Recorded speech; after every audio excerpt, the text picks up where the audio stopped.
ST सच्ची कहानियों पर आप सभी का स्वागत है। मैं बिस्तर पर सजी सवरी बैठी नर्वस सी इधर उधर नजरें दौड़ा रही थी। मुझे समझ नहीं आ रहा था मेरे साथ आगे क्या होगा। आंसू आंखों से बहुत तेज टप टप बह रहे थे। मुझे अपनी किस्मत पर रोना आ रहा था। रात की उस पहर घुप से बाहर फैले अंधेरे को देखते मेरे दिल में एक ही ख्याल आ रहा था, क्या इस अंधेरे की तरह मेरी किस्मत भी अंधेरा छा जाएगा। मेरी उम्र की लड़कियां खेलती हैं, जिंदगी को जीती हैं, मगर यहाँ मेरी किस्मत में क्या लिख दिया गया था। और मेरे पापा, उन्होंने मेरे बारे में सोचे बगैर एक ऐसे आदमी से मेरी शादी कर दी जो खुद उनकी उम्र का था। मैं सोचों में गुम थी, तभी कमरे का दरवाजा खुला और वह बूढ़ा इंसान कमरे में दाखिल हुआ। अंदर आकर एक गलत नजर भी मुझ पर देखे बगैर वह आदमी बेड के करीब आया और अपना तकिया उठाकर वापस दरवाजे की तरफ बढ़ गया। अभी वह दरवाजा खोलकर बाहर जाता, उससे पहले मुझे उसकी आवाज आती हुई सुनाई दी, जो कह रहा था कि तुम बेफिक्र होकर यहाँ रह सकती हो, मुझसे डरने की जरूरत नहीं है, मैं अकेला रहना पसंद करता हूँ। ये कहकर वह कमरे से बाहर निकल गया। ये सुनकर मुझे कुछ तसल्ली हुई। उसके जाने के बाद फौरन उठकर कमरे को लॉक कर दिया और फिर अपनी किस्मत को रोने बैठ गई। आंखें बराबर रोने के बाद सूज चुकी थी। हुलिया तो ऐसे कि देखने वाले को मालूम ही ना पड़े ये दुल्हन है। रोती रोती कब आंख लगी पता भी नहीं चला। अगली सुबह जब आंख खुली तो मालूम हुआ कोई दरवाजा बजा रहा था। मैं एकदम से डर गई थी। रात को जब मैं इस घर में आई थी तब तो यहाँ सन्नाटा था, किसी बंदे का होना नामुमकिन था। फिर अब कौन आ सकता है। डरते डरते खैर आगे बढ़ी और वे दरवाजा खोल दिया। दरवाजा खोला तो सामने ही एक बूढ़ी औरत खड़ी मुझे बड़ी गौर से देख रही थी। मैं नजरें चुराने लगी तो फौरन आगे बढ़कर बोली, आप हैं जिन्हें साहब जी रात को ब्याह कर लाए थे। इस औरत की बात सुनकर मुझे एहसास हुआ शायद ये यहाँ काम करती होगी। ज्यादा बात करते हुए मैं साइड में हो गई और चुप उन्हें काम करता हुआ देखने लगी। रात से लेकर अब तक मैंने एक बूंद पानी तक का न पिया था। अब मुझे बहुत तेज भूख प्यास भी लग रही थी। कुछ देर के बाद वे औरत खुद ही कुछ खाने को लेकर आ गई। मेरे लिए खाना खाने के बाद अब मुझे ये सोचना था कि मैं यहाँ से कैसे निकल सकती हूँ, लेकिन मैं सोच पाती उससे पहले ही वह औरत मेरे साथ ही खाना खा रही थी और साथ साथ अपने साहब जी के किस्से भी मुझे सुनाए जा रही थी और बता रही थी उनके साहब जी पर कितनी लड़कियां मरती हैं, लेकिन तुम खुशकिस्मत हो जो उन्होंने तुम्हें चुना है। ये सुनकर तो मेरा सांस पल भर को बंद हुआ था। लड़कियों को बूढ़ा ही मिला था मरने के लिए। मैं खुशकिस्मत बदकिस्मत कैसे हो सकती थी। उन लड़कियों पर खुद अफसोस करते हुए मैं चुप से औरत को देखने लगी जो खाना खाने के बाद बर्तन समेट कर जा रही थी। उसके जाने के बाद मैं उठी और कमरे से बाहर निकली। इतना तो मुझे अंदाजा हो चुका था मेरा पति घर पर नहीं है, इसलिए मैं घर को देखने लगी। इसमें कोई शक नहीं था, घर बहुत ज्यादा खूबसूरत बना हुआ था, मगर इसमें रहने वाला भी तो खूबसूरत अच्छा होना चाहिए। ये सब देखते हुए एहसास हुआ वाकई लड़कियां मरती हैं सिर्फ पैसों पर ही। उन लड़कियों को सोच पर मैं मातम करते हुए मैं अपने कमरे के साथ वाले कमरे के बाहर पहुंच गई। अभी मैं अंदर जा पाती उस कमरे के उससे पहले कि घर का दरवाजा खोलने की आवाज आई। मैं फौरन भागकर अपने कमरे में चली आई। ऐसे ही देखते देखते दिन बीत रहे थे। फिर जो सिर्फ कमरे में रहती थी अब बाहर निकलकर घर के कुछ काम खुद कर लिया करती थी। उसके अलावा अपने पति के साथ बैठकर खाना वगैरह भी खा लेती थी। लेकिन हाँ, एक कमरे में हम अभी भी नहीं सोते थे। काम वाली आंटी आकर काम कर जाया करती थी। बाकी जो मेरे अपने काम होते थे मैं खुद कर लेती थी। इस सब के बीच मुझे जो एक चीज सोच में डाले हुए थी वह ये था कि ये आदमी रात को गायब हो जाया करता था। कमरे में एक बार गया तो जितनी मर्जी बार दरवाजा खटखटाते रहो वह कभी नहीं खुलता था। एक बार तो कुछ यूं हुआ कि मैं कमरे में सो रही थी, न जाने क्या सपना देख लिया जो डर गई और उठकर बैठ गई। मैं कमरे से जल्दी बाहर भागी। साथ वाले कमरे में मेरा पति था। उसके कमरे का दरवाजा मैंने बहुत बजाया, लेकिन उसने एक बार भी मुड़कर पूछा नहीं कि कहीं मुझे कोई परेशानी तो नहीं।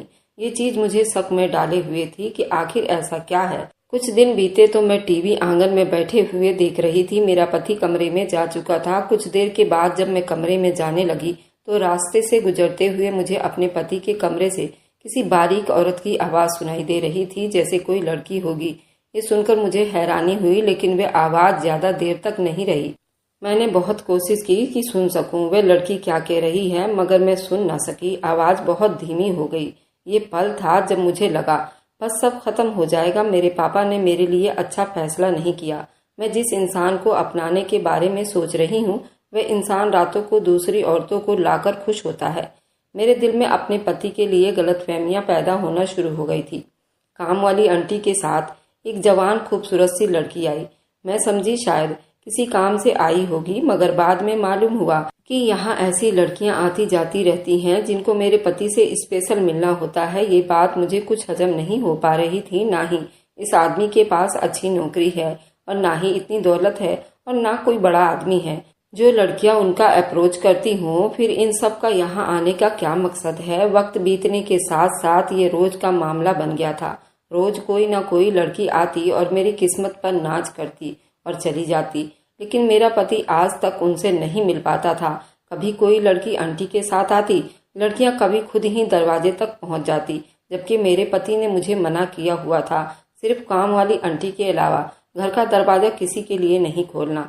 न जाने वो क्यों मुझसे इनसिक्योर हैं। एक दिन एक लड़की आई और मेरे कदमों में बैठ गई। आपको भगवान की कसम है मेरी शादी अपने पति से करवा दीजिए। ये सुनकर तो मुझे सदमा सा ही लग गया था। एक बूढ़े इंसान से शादी करने की इतनी चाहत कि वह लड़की मेरे सामने रो रही थी। शादी के लिए मैं इतनी रहमदिल कि उसके आंसू देखकर मेरा दिल मोम सा होने लगा था और उस लड़की से हामी भर ली। ये सब काम वाली आंटी चुप से देखती रही थी। जैसे ही मैंने हामी भरी उनके चेहरे का रंग उड़ गया था। मुझे दिल में कुछ काला सा लगने लगा था। इतने में ही उन आंटी ने उठकर उस लड़की को घर से निकाल दिया। मैं आंटी को देखते रह गई। आखिर वह ऐसा क्यों कर रही थी? पति मेरा था, मुझे कोई समस्या नहीं, तो फिर उन्हें क्या समस्या थी? उस वक्त तो बात को रफा दफा कर दिया था, मगर जब रात हुई तो मैंने अपने पति के सामने सारा मामला रखा। उन्होंने साफ मना कर दिया, वह ऐसा नहीं कर सकते। मैंने उनके सामने बहुत विनती की, बहुत तड़पी, बहुत मनाया, लेकिन वह नहीं माने। अब तो मैं जुबान दे चुकी थी। मुझे उस लड़की की फिक्र होने लगी। मैंने अपनी कस्में वगैरह दे दिया और अपने पति को शादी के लिए मना लिया। अगले दिन जब काम वाली आंटी आई तो मैंने उन्हें बताया कि मेरे पति मान गए हैं। ये सुनकर मुझे बुझे दिल से लटके हुए मुंह से जवाब देने लगी। ये देखकर मुझे कुछ हद तक समझ आने लगा था और सब कुछ समझ आते ही मुझे अपने पति से नफरत भी होने लगी थी, वह भी बहुत ज्यादा नफरत। शादी के लिए अगले वीरवार का टाइम रखा गया था। इस बीच मेरे पति की रूटीन बिल्कुल चेंज हो गई थी और वे सारा दिन घर पर रहते थे, जबकि वो बूढ़े थे मगर काम पर जरूर जाते थे। मगर जब से शादी की डेट रखी गई थी वे घर पर ही रहते थे। काम वाली आंटी ने भी घर पर ही रहना शुरू कर दिया था, ये कहकर कि आपकी मदद किया करूंगी। मेरा पति सारा दिन घर पर रहने के बावजूद कमरे से नहीं निकलता था और अगर कोई जाकर दरवाजा बजाता या कुछ पूछता तो वह कभी जवाब न देता। मुझे इस बात पर बहुत ज्यादा हैरानी होती। एक बार तो यूं हुआ कि मैं किसी काम से कमरे में बैठी थी जब मुझे एहसास हुआ कि बाहर आंटी किसी से बात कर रही हैं। जल्दी से उठकर दरवाजे की तरफ गई, क्योंकि मेरे पति और आंटी के अलावा कोई नहीं था घर पर, इसलिए मुझे लगा वही दोनों बातें कर रहे होंगे। और फिर वही हुआ जिसका मुझे डर था। मैंने दरवाजा खोलकर बाहर झांका तो आंटी और मेरा पति दोनों किसी बात पर डिस्कस कर रहे थे। आंटी तो बस रोने ही वाली थी और मेरा पति उनके कंधे पर हाथ रखकर उन्हें किसी चीज की तसल्ली दे रहा था। ये देखकर मेरे पैरों तले से जमीन निकलने लगी। क्या उन दोनों में भी कुछ चल रहा है? मैं जल्दी से दरवाजा खोलकर एकदम से बाहर निकली तो दोनों दूर खड़े हो गए। आंटी फिर से नॉर्मल हो गई, जबकि मेरा पति मुझे देखते ही कमरे में चला गया। इस बात ने मुझे बहुत ज्यादा उलझा कर रख दिया था। उस दिन के बाद मैं आंटी के साथ साथ ही रहती थी, उन्हें एक पल को भी अकेला नहीं छोड़ती थी। इसी तरह दिन बीत रहे थे। वह दिन आ पहुंचा जब मेरे पति की दूसरी शादी होना था। वक्त गुजरने के साथ साथ मेरा दिल बेचैन होने लगा था। मुझे कुछ समझ नहीं आ रहा था अब क्या होगा। दूसरी शादी जबकि सादगी से किया गया था, इसलिए शादी होने के बाद लड़की को मेरे पति के कमरे में बिठा दिया गया। मुझे लगा जिस तरह मेरा पति मुझे अकेला छोड़कर दूसरे कमरे में चला गया था, उसके साथ भी ऐसा ही सब होने वाला है। मगर यहाँ तो माजरा ही कुछ और था। मेरा पति उसी के साथ एक ही कमरे में रहा। काफी देर बाहर अपने पति का इंतजार करती रही, मगर वह नहीं आया। और यहाँ फिर एक बार मुझे शक पड़ चुका था। अब मुझे जानना था आखिर क्यों लड़कियां मेरे पति पर मरती हैं। यकीनन मेरा पति पूछेगा तो जरूर उस लड़की से भी, तुम क्यों मुझ पर मरती हो। इसलिए मैंने उनके कमरे में जाने का सोचा, मगर दिल भारी हो चुका था। इसलिए ना जा सकी। अगले दिन मैं अपने कमरे में ही रही, जबकि मेरा पति उस लड़की के साथ बाहर ड्राइंग रूम में बैठकर नाश्ता कर रहा था। मेरे दिल में एक पल को ख्याल आया, अगर वह चाहता तो मुझे बुला सकता था, मगर उसने मुझे नहीं बुलाया। दिल पूरी तरह टूट चुका था। अब मुझे जरा जानना था, आखिर मेरे ही पति पर क्यों लड़कियां इतनी मरती हैं, क्या वजह उसके पीछे है। फिर उस रात हिम्मत जुटाने के बाद जब उनके कमरे में झांक कर देखा तो होश उड़कर रह गए थे। मेरा पति। मेरा नाम जानकी है और मैं एक मिडिल क्लास घर से संबंध रखती हूँ। मैं अपने माँ बाप की इकलौती औलाद हूँ। मेरे माँ बाप ने अपनी जिंदगी मुझे पढ़ाने लिखाने में बिता दी थी। मेरे माँ बाप की लव मैरिज हुई थी, बस यही वजह थी। मम्मी के तरफ का परिवार हमसे मिलना जुलना पसंद नहीं करता था और ना मेरे पापा की तरफ का परिवार, जबकि मैं तो इकलौती औलाद थी। इसलिए मेरे मम्मी पापा ने अपने हर अरमान मुझसे ही पूरे किए थे। एक अच्छे प्राइवेट स्कूल में पढ़ाई करवाई थी। मेरे पापा सारा सारा दिन सारी रात घर से बाहर रहकर मेरी फीस भरने के लिए काम करते थे और मेरी माँ घर संभालने में बिजी हो गई थी। जब मेरे 10th बोर्ड के पेपर थे तो उनके कुछ साल के बाद मेरी माँ को कैंसर की वजह से मृत्यु हो गई थी। मेरे पापा ने बहुत कोशिश की कि मेरी माँ बच जाए, लेकिन पैसे जमा ना हो सके और मेरी माँ इस दुनिया से चल बसी थी। माँ के जाने के बाद पापा के घर वालों ने आकर काफी रोना धोना किया था, मगर अब क्या फायदा था। मेरी माँ के देहांत के बाद घर खाने को दौड़ता था, ऐसा सन्नाटा हुआ था, लगता ही नहीं था यहाँ 2 लोग और भी रहते हैं। हमारी अपनी जिंदगी में ठहराव सा आ गया था। माँ के देहांत के बाद पापा भी कुछ बीमार से रहने लगे थे। मैंने पापा की भरपूर कोशिश के बाद मैंने कॉलेज में एडमिशन ले लिया था। फिर मेरी जिंदगी बिजी हो गई थी। जहाँ मैं दिन भर में मम्मी के बारे में सोचती रहती थी, वहाँ अब मैं कॉलेज जाती, कॉलेज से पैदल घर आती थी, घर आकर कॉलेज से मिला काम करने बैठ जाती थी और इस बीच बीच में माँ की याद आती थी। मगर मैं कहीं ना कहीं अब बिजी हो गई थी। देखते ही देखते मेरा कॉलेज का 1 साल पूरा हो गया था और दूसरा साल भी शुरू हो गया था। एक दिन मैं कॉलेज से घर वापस जा रही थी। मुझे लगा कोई मेरा पीछा कर रहा है। तब मेरी एक दोस्त थी, वह मेरे साथ जाया करती थी, मगर वह यही कहकर हंसने लगी, अरे तुम कौन सा हूर की परी हो जो कोई तुम्हारे पीछे आएगा। मैं काफी दिन ये सब नोट करती रही और बराबर ये सब चलता रहा। मैं अपने पापा को भी ये सब नहीं बता सकती थी। पहले ही वो बहुत बीमार रहा करते थे। एक दिन यूं ही दोस्त के साथ घर आ रही थी, तभी वह आदमी मुंह ढके मेरे सामने आया और मुझे गाड़ी में बिठाकर ले गया। मैंने हाथ पैर बहुत चलाया, मगर कोई फायदा ना हुआ। मैं बहुत कमजोर पड़ गई, कुछ ही मिनटों में बेहोश हो गई थी। मैं जब आंख खोली तो खुद को एक काल कोठरी में पाया। मुझे एकदम से अपने पापा का ख्याल आ गया। उन्हें मालूम हुआ तो वह नहीं जी सकेंगे। मैं भगवान से प्रार्थना करती रही अपने पापा की जिंदगी और अपनी इज्जत की। कुछ देर गुजरे तो मालूम हुआ वहां सिर्फ एक अकेली नहीं बल्कि कुछ और भी लड़कियां हैं। अब मेरा दिल बहुत ज्यादा डर में था, क्योंकि सब की सब रो रही थी। मेरे पैरों तले से जमीन निकल गई थी। तभी मुझे चक्कर सा आया और मैं गिर गई। उसके बाद मैं नहीं जानती क्या हुआ और क्या नहीं, लेकिन हाँ, जब मेरी आंख खुली रात का टाइम था और मैं अपने घर में मौजूद थी। पहले पहल तो अनजान नजरों से सबको देखती रही। छत पर लगे पंखे को काफी देर घूरने के बाद अपने आसपास नजरें दौड़ाई तो मालूम हुआ कि कोई अनजान आदमी मेरे पास बैठा था। उसे देखकर एकदम मैं डर गई थी। क्या ये मेरा घर है? अगर मेरा घर है तो ये कौन है? अभी ये डर मेरे दिल में बैठा ही था, तभी मुझे उस आदमी की आवाज सुनाई दी जो कह रहा था, फिक्र ना करो, अपने घर में सेफ हो तुम। तभी मेरे पापा अंदर आ गए और आकर कहने लगे, कृपा है तुम्हें होश आया। मैंने कई बार पूछना चाहा वह सब क्या था और क्यों कैसे हुआ, मगर उन्होंने इस बात के तरफ आने ही नहीं दिया। ऐसे ही दिन बीते जा रहे थे और मेरे किडनैप होने की खबर आग की तरह मोहल्ले में फैल गई थी। हर थोड़ी देर के बाद कोई न कोई आता और पूछता आखिर क्या हुआ था, वह क्या कहीं भाग गई थी। इस सवालों ने मेरे पापा को बेड पर पहुंचा दिया था। मैं जब पापा के लिए दवाई या घर का सामान लेने बाहर निकलती तो लोग अजीब नजरों से मुझे घूरते थे। मुझे अपने आप पर शर्मिंदगी होने लगी थी। इस सब के बीच उस बूढ़े आदमी का इस घर में आना जाना लगातार होने लगा था, जिसे मोहल्ले के लोगों ने और भी गलत मायने में ले लिया था। एक दिन तो मोहल्ले के आदमियों ने आकर मेरे पापा को बहुत बुरा भला कहा, जिसके नतीजे में मेरे पापा को हार्ट अटैक आ गया और मेरे हाथ पैर जैसे बंद सा हो गया था। मैंने जल्दी से उस बूढ़े आदमी को फोन करके बुलाया। पापा को लेकर अस्पताल चली आई। अगली सुबह मालूम हुआ कि पापा को मेजर अटैक आया हुआ था और मैं जल्दी पापा से मिलने आ पहुंची थी। वहां आ गई, सब कुछ उल्टा हो गया था। मेरे पापा ने उस बूढ़े आदमी से मेरी शादी का इंतजाम कर रखे थे। ये देखकर तो मैं अस्पताल की छत पर चली गई। मैंने काफी बार मना करना चाहा, मगर पापा ने अपना वास्ता दे दिया और फिर ना चाहते हुए भी मुझे उस बूढ़े आदमी से शादी करना ही पड़ा। कुछ दिन के बाद ही मेरे पापा इस दुनिया से चल बसे। मुझे आश्चर्य तो हुआ था, मेरे पापा को सिर्फ यही बूढ़ा मिला था मुझे सौंपने के लिए। खैर, अंतिम संस्कार के बाद बूढ़े ने उसी दिन मुझे अपने घर बुला लिया था।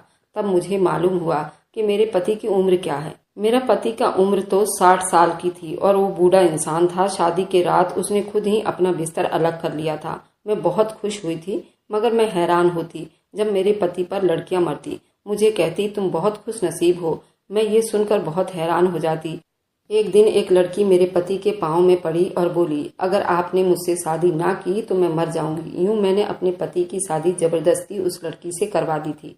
अब मुझे ये राज जानना था कि मेरे पति पर लड़कियां क्यों मरती हैं। जो ही रात को कमरे में झांक कर देखा तो होश उड़कर रह गए थे, क्योंकि वहां उसका बूढ़ा पति नहीं बल्कि कोई जवान लड़का था। ये देखकर मुझे बहुत आश्चर्य भी हुआ था। मेरी नजर जब लड़की पर पड़ी तो वह लड़की मेरे पति के पैरों में पड़ी थी। ये देखकर मैं अंदर दाखिल हो गई। मुझे देखते ही वह लड़का और लड़की दोनों ही घबराकर खड़े हो गए और वह लड़की तो फौरन आंसू साफ करती पीछे जाकर खड़ी हो गई। मैं आगे बढ़कर लड़के के करीब आते हुए पूछने लगी, ये कौन है? तो वह चुप नजरों से मुझे देखता रहा। इतने में काम वाली आंटी मेरे पास आई और बोली, बेटा बैठ जाओ, मैं बताती हूँ तुम्हें सब। उनकी बात सुनकर मुझे शक हो रहा था, कुछ गलत होने वाला है या गलत हो चुका है। मैं बेखबर हूँ। मैं इस लड़के को देखते देखते बेड पर जाकर बैठी थी। तभी आंटी मेरे पास आई और बोली कि बेटा, जिस आदमी से तुम्हारी शादी हुई थी वे असल में कोई बूढ़ा नहीं बल्कि जवान लड़का है। ये सुनकर मैं नासमझी में दोनों को देखने लगी कि इतना बड़ा धोखा, मतलब इतने दिन में यहाँ रही मुझे कुछ पता ही नहीं चला। अभी मैं सब कुछ सोच रही थी, तभी मेरे पति ने उन आंटी को इशारा किया। वे आंटी उस लड़की को खींचती हुई वहां से ले गई। फिर मेरा पति आगे बढ़ा और मेरे हाथों को अपने हाथों में लेकर बोला, वह दिन याद है जब कुछ लोग तुम्हारा पीछा कर रहे थे? ये सुनकर मैंने हाँ में सिर हिलाया। वो फिर कहना शुरू की, जो लोग तुम्हारा पीछा कर रहे थे वे अच्छे लोग नहीं थे। वह यूं ही राह चलती खूबसूरत लड़कियों को उठाते फिरते थे और उन लड़कियों को कोठे पर बेच देते थे, किसी दूसरे आदमी को बेच देते थे। उन्हीं दिनों हम भी उस गैंग के पीछे लगे हुए थे। ये गैंग काफी बड़ा था। हम उस गैंग को पकड़ने में कई बार नाकाम हुए। मैं एक सीक्रेट एजेंसी में काम करता हूँ, जहाँ मुझे इस सब काम को हर हाल में कामयाबी तक पहुँचाना होता है। उस दिन जब तुम अपनी दोस्त के साथ बात कर रही थी, वहीं पास पेड़ के पीछे हम लोग अपने मिशन में खड़े थे और मैंने आपकी बात सुन ली थी, इसलिए मैं अपने इरादे में और पक्का हो गया था। फिर जिस दिन उन लोगों ने आपको किडनैप किया था, उस दिन मैं आपके साथ साथ ही था, उनकी गाड़ी के बिल्कुल पीछे मेरी गाड़ी थी। जैसे ही आपको वे लोग अंदर ले गए, बाहर हम सब अपने अपने काम पर लग गए। उस सब में हमें थोड़ा सा वक्त लगा था, इसलिए बाहर सबको पुलिस के हवाले करके जब मैं कमरे में आया तब आप बेहोश पड़ी थी। तब सारी लड़कियों की जिम्मेदारी मैंने अपने दूसरे साथियों को सौंप रखा था। आपको आपके पापा के घर ले गया था और इधर जाकर उन्हें भी सारे प्लान समझाया था, सारी हकीकत बताई कि मैं कौन हूँ वगैरह वगैरह। उन्हें मुझसे साफ साफ कह दिया था कि अब इसे यहाँ कोई नहीं रहने देगा और ना लोग मुझे सुकून से जीने देंगे। इसलिए मेरी बेटी पर जिंदगी भर का दाग लगने से पहले उसे यहाँ से ले जाओ। लेकिन तब मैंने ये कहकर मना कर दिया था कि पहले तो ऐसा कुछ होगा ही नहीं, अगर हुआ तो मैं खुद हैंडल कर लूंगा। फिर आपको होश आ गया, तब मैंने अपने रूप में वापस आ चुका था। सीक्रेट एजेंसी में काम करते हुए मैं अपने असली रूप में नहीं घूम सकता था जब तक के मिशन पूरा ना हो जाता, इसलिए मैं अक्सर ही इसी रूप में होता था। फिर जब मैं उन्हें अस्पताल लेकर गया तब उन्होंने मेरी मम्मी से मुलाकात की। मम्मी से मुलाकात पर मालूम हुआ कि आपके पापा और मेरी मम्मी बहुत गहरी दोस्ती है, जिसके बाद मेरी मम्मी ने कहा कि मेरे बेटे को अपना दामाद बना लो, नहीं तो ये दुनिया वाले उसे जीने नहीं देंगे कि ये लड़की पवित्र है। तभी तुम्हारे पापा ने रजामंदी दे दी और फिर तुम्हें बुलवाकर हमारी शादी करवा दी गई। तब इतना परेशान थी कि अस्पताल में तुमने मेरी मम्मी को देखा तक नहीं था, इसलिए विदाई के बाद अगले दिन जब मेरी मम्मी तुम्हारे कमरे में आई, तुमने उन्हें काम वाली समझ लिया। फिर उन्होंने बातों बातों में तुम्हारे दिल की हाल मालूम किया। तुम्हें मुझसे बहुत नफरत है, इसलिए उन्होंने तुम्हारी नज़रों में मुझे अच्छा बनाने के लिए मेरी तारीफें शुरू कर दी। और हाँ, मेरी शादी के दिन मेरा रूप चेंज करने का मकसद भी यही था कि मैं नहीं चाहता था कि तुम्हें मेरे काम के बारे में जानकारी हो, ताकि मैं तुम्हें अच्छे से समझ सकूं और तुम्हें सब कुछ समझ भी आ जाए। लेकिन मैं नहीं जानता था कि तुम इतनी पागल हो। कोई लड़की तुम्हारे सामने आकर रोना शुरू कर देगी और तुम अपने पति से शादी भी करवा दोगी। अगर मैं उस लड़की की सारी सच्चाई तुम्हें बताऊंगा, तुम मान जाओगी वह लड़की कोई आम लड़की नहीं है। जिसकी तुमने मुझसे शादी करवा दी थी वह तुम्हारे किडनैप करने की गैंग में शामिल थी। उन्होंने तुम्हें भी किडनैप करवाया था, इसलिए मैंने तुम्हारे सामने बात रखने के लिए हामी भर ली। शादी कर लूंगा। जबकि पंडित जी को मैंने सब कुछ बता दिया था। हमारी एक नकली शादी हुई थी और उस सीक्रेट एजेंसी का ये एक दूसरा मिशन भी था कि उस लड़की को कैसे पकड़ा जाए। उस गैंग से मिलकर लड़कियों को किडनैप करती है। मैंने तो एक झूठी शादी की थी, मगर मैंने उस लड़की को कैद कर रखा था बस इसलिए कि उसने इस घर में आने और यहाँ की इन्फॉर्मेशन बाहर देने की कोशिश की। इसलिए अब यहाँ से आसानी से नहीं जा सकती। ये लोग हर वक्त मेरे पीछे लगे रहते हैं।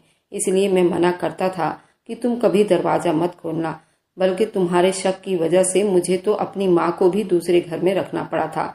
सोचो, अगर मैं तुम्हारे कहने पर उस लड़की से शादी कर लेता तो क्या होता तुम्हारा और मेरी मोहब्बत, जिसके बारे में अभी तुम्हें बताया ही नहीं, उसका क्या होता। मुझे अपने पति की सारी बातें सुनकर मुझे अपनी गलती का एहसास हो रहा था, इसलिए मैंने जल्दी से माफ़ी मांग ली। मैंने उस पर इतना शक किया। उसे वक्त मैंने कोई सवाल नहीं किया था, बस खुद से जज करती थी। अब सब समझ गई थी कि सारी सीक्रेट उस काम करने वाली आंटी को पहले से ही पता था। वह आंटी असल में मेरी सास थी और मेरा पति कोई बूढ़ा आदमी बल्कि जवान आदमी था जो बूढ़े की भेष बदलकर उस एजेंसी में काम कर रहे थे। वह लड़की जो मेरे पति से शादी करने के लिए आई थी, सिर्फ अपने मिशन के तहत यहाँ का इंफॉर्मेशन ट्रांसफर करने के लिए आई थी, जिसे अब यहाँ से छुटकारा मुमकिन नहीं था। ये सब बातें समझते ही मुझे खुद में सुकून उतर आया था और एक सुकून महसूस हुआ। फिर कुछ पल अपने पति के साथ बिताकर मैं अपने कमरे से बाहर आई और बाहर देखा तो मेरी सास आंगन में बैठी थी।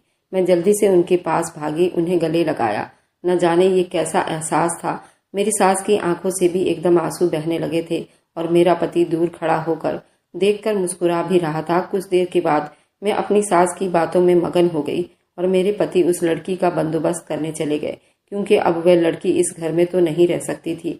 इसी तरह अब हमारी जिंदगी में खुशहाली फैल गई थी। हम सब मिलकर इकट्ठे बगैर किसी गलतफहमी के साथ रहने लगे थे। बस फर्क इतना था कि मेरे पति हर मिशन से पहले मुझसे सारी बातें बताकर जाते थे। मेरी सास मेरा बहुत ख्याल रखती थी, क्योंकि मैं उनके दोस्त की बेटी थी। उस लड़की का मामला भी हल हो गया था, उसे भी जेल ले गए थे। अब कोई फिक्र नहीं था, बस सुकून ही सुकून था और मोहब्बत और एकता थी। अब हम सब अपनी जिंदगी में खुशहाल थे और खुशी से जिंदगी बसर कर रहे थे। अगर आपको आज की कहानी पसंद आई है तो वीडियो को जरूर लाइक कीजिएगा और अपने दोस्तों के साथ शेयर भी कीजिएगा। और हाँ, अगर आपने अभी तक हमारे चैनल को सब्सक्राइब नहीं किया है तो जरूर सब्सक्राइब कर लें। मिलते हैं हम अपनी कल की एक नई दिलचस्प कहानी के साथ। मुझ पर सदा अपना प्यार और स्नेह बनाए रखें। सभी को मेरा प्यार भरा नमस्कार दोस्तों।